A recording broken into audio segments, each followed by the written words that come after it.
Hey everyone, welcome back to Airlines Quest. Today, we've got a major story to dive into, so let's get started.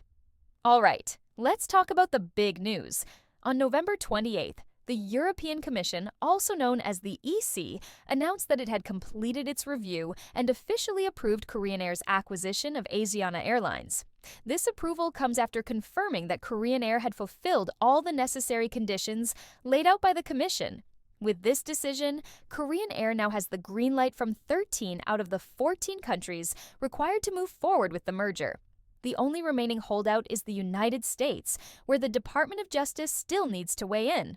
But Korean Air is optimistic, and they're aiming to finalize the deal by December 2024. So, how did we get here? Let's rewind to earlier this year. Back in February 2024, the European Commission gave conditional approval for the merger, but with two major requirements. First, Korean Air needed to ensure the stable operation of a remedy carrier on 4 overlapping European routes. These routes connect South Korea to Barcelona, Frankfurt, Paris, Charles de Gaulle, and Rome.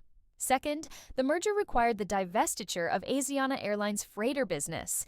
These conditions were critical because the EC wanted to address competition concerns on these routes and ensure that no single carrier would dominate the market. The EC's goal was to avoid creating a monopoly while still allowing the merger to move forward. To meet these requirements, Korean Air took some big steps. First, they designated South Korean low-cost carrier Toei Air as the remedy carrier for those European routes. This means Toei Air will now operate flights on those routes with Korean Air's full support, including providing aircraft, flight crews, and maintenance services. Essentially, Korean Air is giving Toei Air the tools it needs to take over these routes and keep operations running smoothly for European travelers. Now that the European Union has given its stamp of approval, what's next? Korean Air has already submitted the EC's final decision to the U.S. Department of Justice, which is the last regulatory hurdle before the merger can be completed.